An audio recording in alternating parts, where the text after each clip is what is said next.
All right, so we're going to move right into our presentation. So I have some questions for both Monem Salam today and Muhi Khwaja. And Monem Salam is the Executive Vice President of Saturna Capital. He is a fund manager for some of the Amana mutual funds, and he's also an individual portfolio manager for clients that have in excess of $1 million. You'll individually manage their accounts here at Saturna Capital. And then Muhi Khwaja is co-founder and the executive director of the American Muslim Community Foundation. We've invited him here today because our talk today is about year-end strategies and the donor advice fund, because the donor advice fund actually comes in really nicely, especially if you need to make some big decisions at the end of the year, or if you're planning for next year as well. So Monem, what I wanted to ask you is, what are some things from your point of view, because you've been around with Saturna managing Amana funds and being, talking about the Amana funds since 2003. What are some common things out there that you see that people could be planning for before the year end? Thank you very much, Uwais, and Assalamu alaikum to everybody. So basically, there's a few things that I wanted to mention. I can probably kind of categorize, thinking about year end into two different ones. One is on distributions, and the other one is on contributions. And so when you look at the distribution part of it, there's a few things that come to mind, and these aren't in any particular order, but it is something that you want to keep in mind as to how you might want to think about year end and taxes and those things. So number one is a Roth conversion, right? So if you have a 401k or an IRA, this year being such a volatile year, maybe even for your income, if you are maybe possibly recording a lower income than you normally would, then you might want to think about moving your traditional IRA money or your 401k money into a Roth, and that's you'd have probably end up paying taxes earlier, but at the same time, longer term, it might come to benefit. The other one is IRA distributions, right? It might be again looking at it at a time when, if you are this year particularly looking at lower taxes, then you might want to increase those distributions from the IRA to be able to kind of catch up on those, and you don't have to use them, right? You can keep them in an investment and invest it into another account, or do other things as well. Number three is qualified charitable distributions, right? So I know Muhi's going to talk about this a little later, so I'm not going to get too detailed into it. But basically, you can take money out of directly from your IRA and put it into a charity. And what that does is it allows you to be able to take advantage of the adjustable gross income category. Number four is gifting. And there's two different ways we can think about doing that. The first one is basically if you have an opportunity, $15,000 you can give to one of your children or your grandchildren. So and if you have multiple children and multiple grandchildren, you can easily see how the number could actually add up really quickly. But that 15,000 is basically a gift tax exclusion.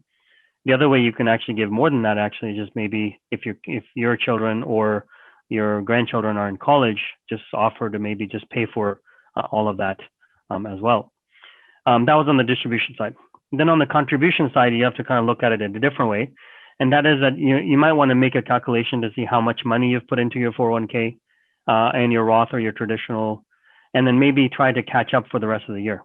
So for example, if you're running at a rate of maybe finishing the year at 15,000, you might want to increase that number on a monthly basis to be able to get to that 19,500. Same thing with the Roth or the traditional. Although you have until April 15th to do it for next year, usually most experts will tell you that the sooner you start investing your money, the better off you're going to be. So that's another way you can do that.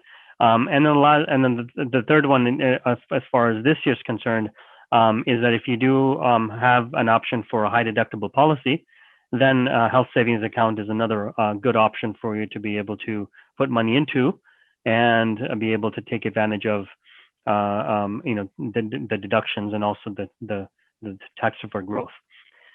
If you are finding yourself basically looking at having to catch up, then what I would recommend to you by the end of this year is to basically make it so that you can make a contribution on a monthly basis starting next year. So you don't have to play catch up towards the end of the year.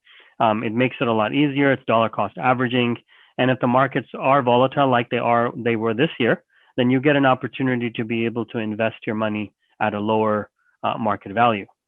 And the last thing that I wanted to mention is about tax loss harvesting, right? And that is basically if you do have capital gains this year, or you have some capital losses, you can offset those with some gains or losses on the other side to be able to not have to pay any capital gains tax. So those are the types of things I would kind of consider looking at when thinking about year end. Okay. So you mentioned that, like for example, if you have an IRA account and you're able to put in $7,000 this year, you're saying cap it off this year, get to the $7,000. So next year, you mentioned you can do monthly contributions. So how would that work, and what are the benefits of that?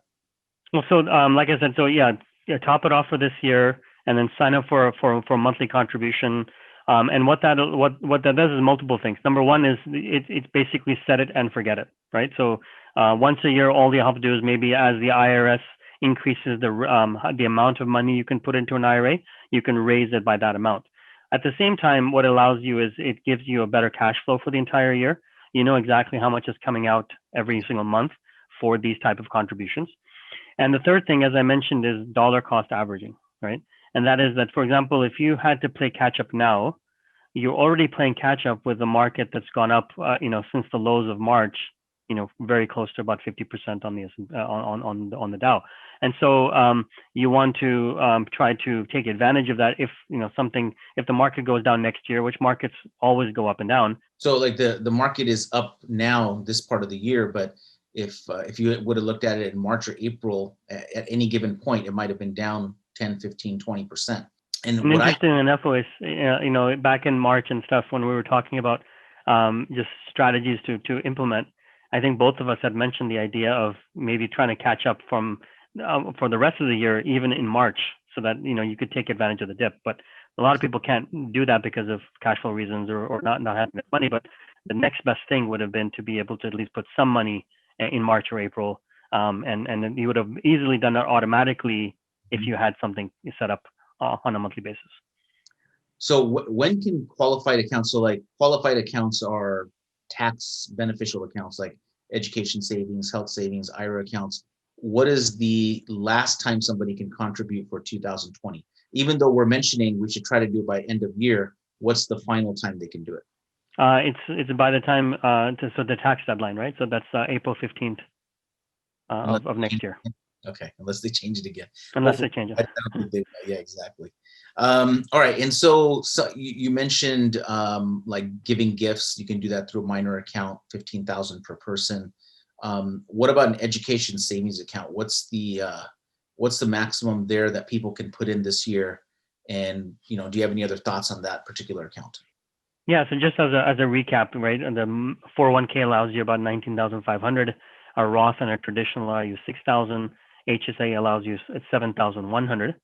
And then the last one that you just mentioned now is an education savings account. And that basically you're putting money into a child's account. That's up to $2,000 per year per child. And you can do that and the money will grow tax-free as long as you take it out for education purposes. So, you might think as the college, tuition rates are rising, you might think, well, 2,000 is really not that much to do. But if you do it consistently over a period of 5 years, 10 years, 15 years, you're going to see that money, add up. And one of the accounts that we really haven't talked a lot about, it doesn't affect everyone, but it affects more and more people out there every day, is the health savings account. Can you talk a little bit more about the benefits there and the tax advantages? Yeah, so so you have to basically, it's called a health savings account, an HSA, but you have to couple that with a high deductible policy as a health insurance policy. So that what happens is either through yourself or along with an employer, you're allowed to put in $7,100 per year into an account. You can take it out at any time, even during the year that you actually put it in, for medical expenses, whether it be premiums. You can take it out for dental, vision, or any other any other emergencies that happen throughout the year that's medically related. And I know, Oais, you like to talk about this a lot. It was called a triple tax benefit, right? Or the triple benefit of an HSA, right? So if I don't get this right, you can actually you can help me with that. So the first one is that when you put the money in, it's actually tax deductible. So the money's growing, you're saving money automatically, right? Then when you actually, the money actually grows on a tax deferred basis. So that's one, the second advantage there. And then in your retirement, when you take the money out, or when you take the money out for medical reasons, that's actually tax-free on the way out as well. And so that's the triple benefit that you get, and no other account actually has that. So if you do have the capabilities of getting a high deductible policy, health insurance policy, and an HSA, it's highly recommended that you do that. Absolutely. If you have high deductible health insurance plan, it's almost an essential thing to do to start up a health savings account. And when he listed the tax benefits, the other benefit is if you're putting the money into an investment type account, like if you did it at Saturna through the Amana mutual funds, let's say you put in the maximum, right, 7,000 or so per family, and you had a number of different expenses come up this year, you file them away in a folder, and you don't actually take the money out of your health savings account. The next year you put in another 7,000 and you keep holding on to the receipts. Then you can count up how much you had, call up Saturna and say, send me, $14,219 from my HSA account. And they'll just ask you if you have the receipts. You say, yes, okay, keep them. And you'll get a check in the mail. Now, the beauty of doing this is you can use the growth of the market to potentially increase what you put in. So if you put in 7,000 and if you hold it there for a good period of time, that could, of course, increase if your funds are doing well. So Moni, we may come back to you at some point near the end, but at this point, thank you very much for all of those words of advice and good information. We're now going to move to Muhi Khwaja, who I mentioned to you we invited from the American Muslim Community Foundation, and he's going to talk about another way to have a tax advantage and something to plan for the year end and for next year. So Muhi, welcome, and please take it away. Thank you so much. I'm really honored to be a guest talking with each and every one of you. And Bismillahirrahmanirrahim. So American Muslim Community Foundation started in 2016. And we're really focused on philanthropy in general. That's charitable giving. For us, it's zakat and sadaqah. And how do donors and nonprofits in their ecosystems also work together? So as you can see, there were over 700 community foundations in the United States. And these could be region specific, they could be issue specific. And, there's definitely thousands of family foundations. And even within the Muslim community, the family foundations necessarily don't have staff, they don't have processes in place, but we wanted to bring American Muslim identity in the United States in the community foundation atmosphere. And AMCF was the first and only that was developed for the Muslim community and by the Muslim community in doing so. We have presented at national conferences on charitable giving, on what zakat means and how to engage Muslims in nonprofits and everything like that. So from the professional standpoint of being a thought leader in the community when it comes to best practices, we're participating in that arena, but then also at the grassroots level of how to engage nonprofit organizations and share best practices with them. We're doing that as well. So the main service that AMCF provides, and there are four, one of the main ones is donor advice funds. Really quickly, I'll just name the other services so that you're aware of what AMCF does overall. In addition to the donor advised funds, AMCF also does giving circles for families to contribute together and then decide holistically where to distribute funds to. And then for nonprofit organizations, AMCF also hosts endowments or waqfs and then also provides a service called fiscal sponsorship. So there's more information on all of those services on our website, but we wanted to hone in today on donor advised funds, or DAFs. So really, the way that it works is, you were talking about HSAs and FSAs, and it's similar in the sense that a donor advised fund is a charitable giving account for you and your family, that when you put assets or money or mutual funds into this account, it provides you with an immediate tax benefit, and you get to then select all of your charities from that point forward. So some of you maybe got an extension to file your taxes, or earlier this year you were scrambling to collect all of the donation receipts from the various amount of charities that you support. Had you given to a donor advised fund, you would only need to deal with one receipt coming from AMCF, and then which allows you to hold on to that balance. AMCF gives you the receipt. AMCF works with religiously ethical and socially responsible investments, and we then allow you to select the nonprofits you want to support. In that process, AMCF vets the charities and works with the charities to fill out a form so that we can make sure that these charities are up to date with their state registrations, with their 990 documents, with the IRS, and so on and so forth. You indicate that you want to make the donation, and AMCF sends a check or a transfer of funds to that charity on your behalf. And at the end of the month, we always share a donation receipt summary with the charities, and also you get to see what your balance is as well. So there are definitely a lot of benefits to giving to a donor advised fund. Of course, we talked about there being one tax receipt, but it also allows you the flexibility of setting money aside now.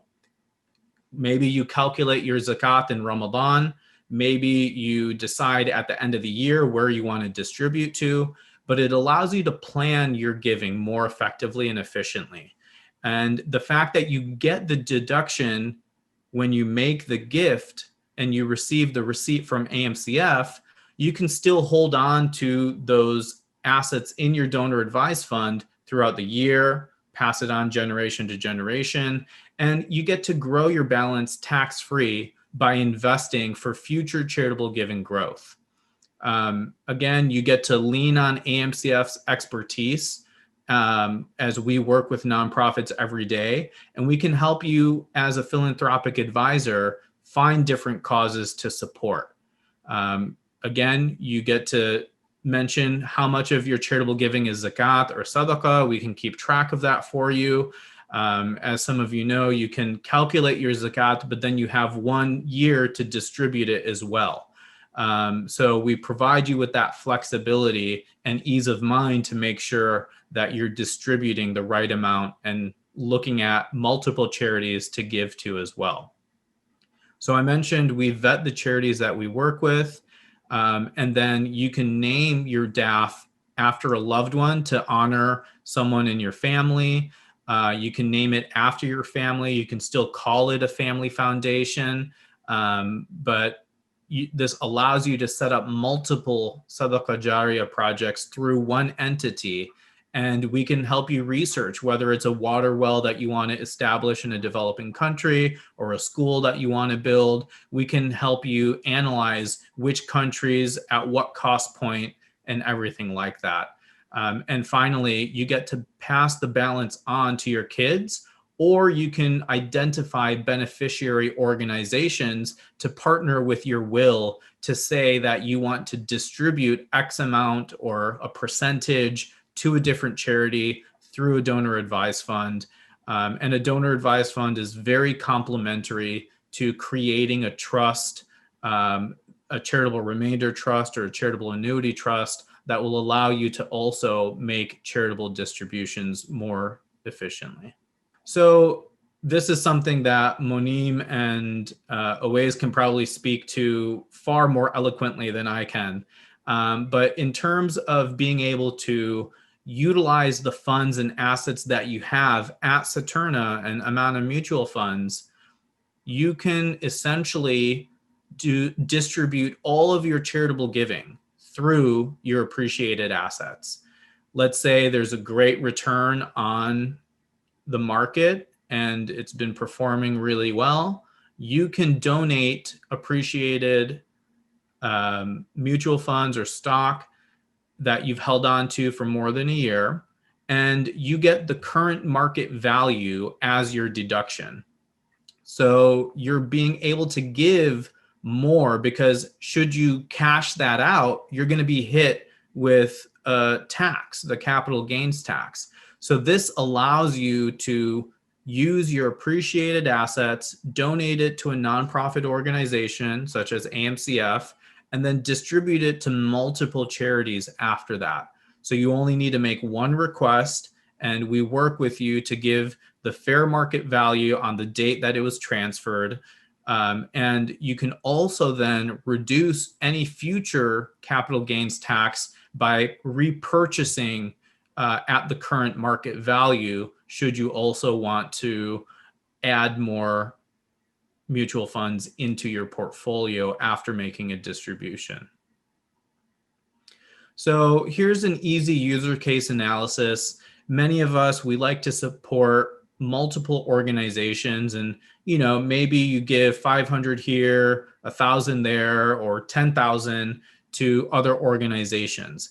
But in user case 1, if you had to give to multiple charities, you have to make multiple transactions, and you have to work with your stock provider to brokerage firm to indicate a transfer multiple times. You're going to have to follow up with multiple nonprofit organizations for their receipts, for their updates. And oftentimes the organizations may not follow up with you. They're short-staffed. They don't have the resources to give you the information in a timely fashion. But to make it a little bit easier, by donating with a DAF, you can upfront do a combination of assets and cash, and again, avoid that capital gains tax. The best part is you can invest your balance, again, whatever you put into your donor advised fund, for future charitable growth. And again, you get one tax receipt, and we keep track of your zakat for you. The one thing that I'll mention here as well is the CARES Act passed earlier this year. And for 2020, there are specific opportunities for families to give with cash at a more advantageous rate. You can give up to 100% of your adjusted gross income, whereas in years past, it was only up to a certain percentage for a business or an individual. So 2020 in particular is a really good opportunity to learn more about how you can make the most advantage of charitable giving. So as I mentioned, we provide a report to the nonprofit organization so that they know if the gift was for a specific project, if the gift was zakat, if the gift was from a certain person, or you can have anonymity as well. And we'll just indicate that it was a gift from AMCF. So you as a donor, you get to see which nonprofits you've given to, again, the breakdown of zakat or sadaqah, and you're able to see your balance in these reports. So in order to open up a donor advised fund, we ask that you start with a minimum contribution of $2,500. And the reason we chose that is the research from Giving USA shows that the average charitable household gives about $3,000 a year. The American philanthropic community last year in 2019 gave $450 billion. And it's phenomenal to see how many nonprofits benefit from charitable giving overall.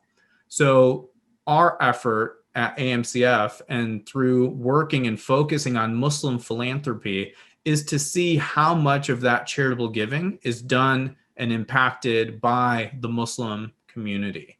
So we ask that you open up a DAF for a 5-year commitment. When you give to nonprofits, we ask that you make it a minimum contribution of $100. And if you're interested in learning more, you can text DAF to 71441 or visit our website as well. All right. And I think you just had some final numbers here about fees and whatnot. We'll leave that up there for people to take a look at. And I want to ask you a question. So how can a DAF be best used to maximize contributions? Financial, basically, like if you put in, you're paying $3,000 in zakat every year. Yeah. And, you put in 3,000 to the DAF. That's like the FSA model that we were talking about. What's a better way? Yeah, I think it allows you to then use those funds, hold on to it, invest it, allow the market to appreciate those assets. Whereas if you're just giving that $3,000 to different charities, it's just going to go to their organization, their operations, and do meaningful work. But how can you be more strategic? How can you be more impactful with that same amount of money and make it go a little bit further?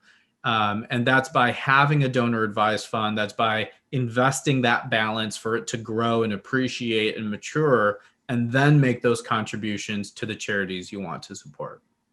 If you're having a particular great year in the stock market, you've purchased some companies maybe last year, this year, at some point you've crossed the 1 year threshold and you have a massive gain in the stock, and you're thinking, I've come to the last frontier with this particular company that I own. No. If you want to, let's say you have a large amount in there. I mean, if you're paying $5,000 a year in zakat, you can actually put $50,000 into a donor advised fund, get the donation amount for the full amount this year, and then you can pay out the zakat each year, $5,000 a year or whatever you need to pay. So, there's ways to use this in a way that is helps you with your tax advantage, but also to grow your money, right? To help you to grow the money. So is this only for Muslims, or can anyone come in and use the AMCF model? Yeah, so donor advised funds, they've been around since the early 1900s, but we're specifically trying to bring this best practice to the Muslim community. If there was somebody who wanted to open up a DAF with us that doesn't identify as Muslim, we'll definitely still work with them. But I think there is some value to even allies opening up donor advised funds at AMCF, because it then showcases the impact that, you or I as an individual, if we give to a charity, say the Red Cross or to the American Cancer Society, they're not going to know that we are motivated by our faith to be giving those funds.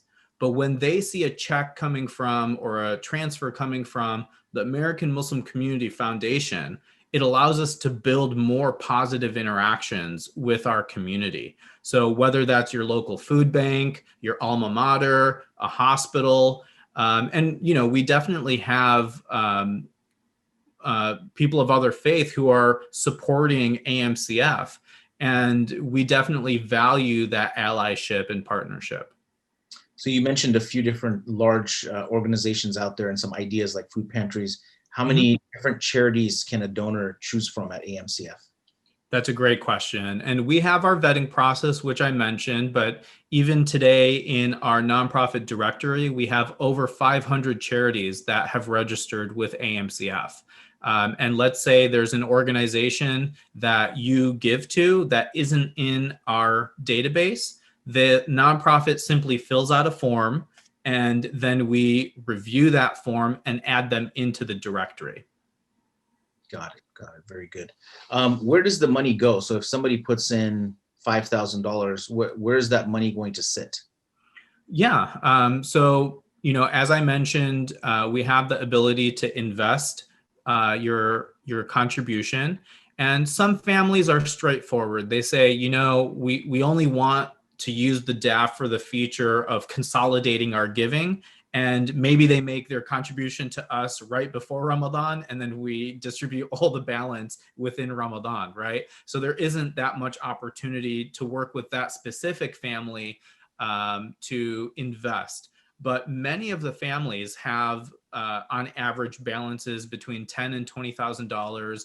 Alhamdulillah, some of the families have 6 figures in their DAF. But what we want to focus on is the aspect of being able to invest your balance and continue to grow your balance before you make those distributions. And some families have set up a DAF and they say, I want whatever the return on the investment is to then be distributed to charities. So they'll say 2% of the return I want to go to X and Y charity. 3% of the return I want it to go to A and B charity. So there's a lot of opportunity for you to then become more strategic with your giving through these means. Okay, very good. Final question here is, I think we were talking before about the CARES Act. Yeah. We have at Saturna, we have many clients, Amana Mutual Fund clients, that receive the required minimum distribution every year. Right. And them have no need whatsoever for the money, right? Because they have other money that they're using, but they're required to take out this percentage each year. Mm-hmm. So you were mentioning something about how assets can be transferred and what the benefits might be for folks in that situation. Of course. If you're in the category of being somebody in my parents' age range over 71 and a half or 70 and a half, you have the benefit of a qualified distribution that, again, you need to take. But if you don't need that money to rely on for your living expenses, you can contribute directly from your IRA to a charity up to $100,000 annually. Now imagine putting that $100,000 into a donor advised fund, and you're going to be able to set up your charitable giving and be more strategic very easily through your IRA. Now, with the CARES Act of 2020, which we referenced earlier, if you are 59 and a half or older, you can possibly have the same value of a cash distribution through your 401k. But that, of course, is something that you want to talk to a financial advisor and wealth management advisor about before making any decisions. But you may be able to offset your taxes by taking that distribution if you're 59 and a half or older from your IRA and putting it towards a donor advised fund. So this is very helpful where somebody has that 401k or the IRA, they're in the RMD stage, required minimum distribution. Instead of withdrawing the money and then giving it to a charity, paying the tax and then having to make the transfer. Right. Instead, what we're talking about here is you're making the transfer directly from your IRA or 401k into this donor advised fund or to a charity. Yep. And usually you would receive a tax donation receipt saying, hey, you gave $100,000. Just keep in mind, to those that are going to do this, that you're not going to get advantage twice, right? So if it's a traditional IRA and you transfer 100,000 or 5,000, whatever, but let's say it's $100,000.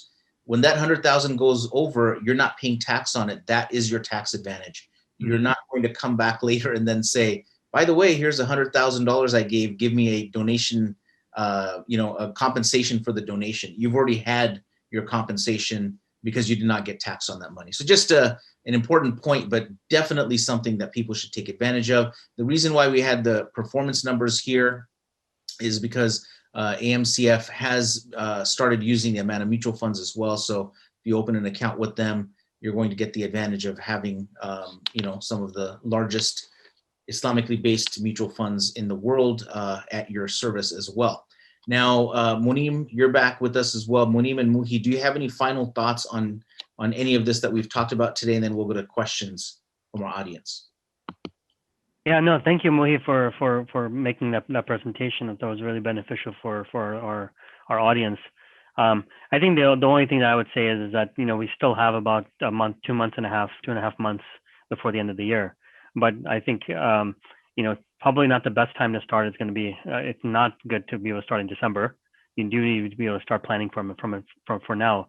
And so do take advantage of the few months we have left over to take a look at what different contributions you can make, whether you need to open up a DAF or not, and really start acting on it as soon as possible.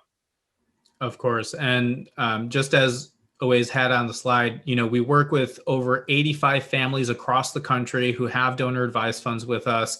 We've given out more than $2.9 million to charities. We have also worked with 8 giving circles that have hundreds of families distributing to different charities. So, it'd be an honor to work with you and your family to talk about your philanthropic goals.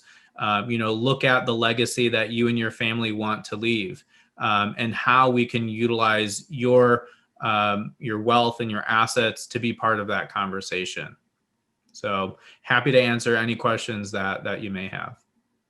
Okay, so I see some, information on the chat group, but I only see one question. It was a private one, but it basically says, can you pull out the funds, presumably with some tax implications? So I do know the answer, but let's have Muhi answer that one. Let's say this gentleman has put in $5,000 into your donor advised fund and decides that he wants that money back. What happens with this?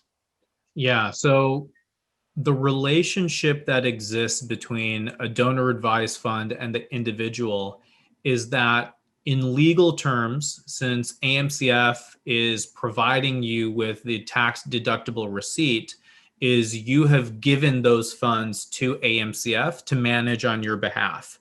The end recipient of a donor advised fund always has to be a 501c3 charity. So unfortunately, we can't make a payout back to an individual, but we can always honor your intent of fulfilling a gift to a charity of your choice. Very good.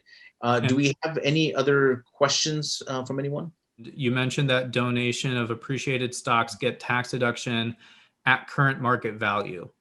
So yes, although you maybe had the funds or stocks of any company or amount of mutual funds for a decade or more than a year, and they've increased in value, when you transfer those assets to AMCF, we give you the current market value of the date of transfer. So you will then get a receipt for that amount.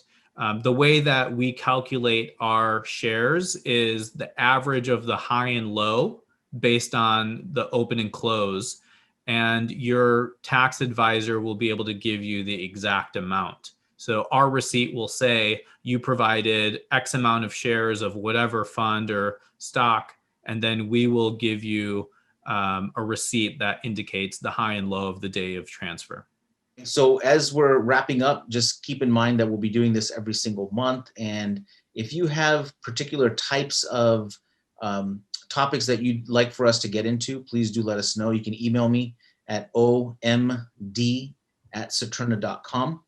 And if you have questions, if you have, you want to follow up on something from today, you can always email me and we can get the right person to talk to you as well. So I don't see any other questions, and I do thank Muhi from AMCF, and I think Monem Salam for joining me, monthly on these, and we love doing these. And we thank all of our clients that joined and potential clients as well. We thank you very much, for doing that every single time, and we bid you a pleasant farewell, and assalamu alaikum wa rahmatullah.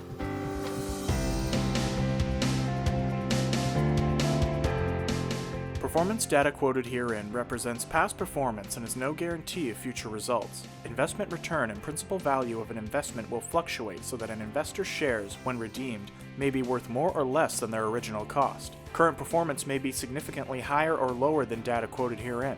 Performance current to the most recent month end can be obtained by visiting amanafunds.com or by calling toll-free 1-800-728-8762. Please consider an investment's objectives, risks, charges, and expenses carefully before investing. To obtain this and other important information, which you should carefully consider before investing, about the Amana Funds in a free prospectus or summary prospectus, please visit amanafunds.com or call 1-800-728-8762.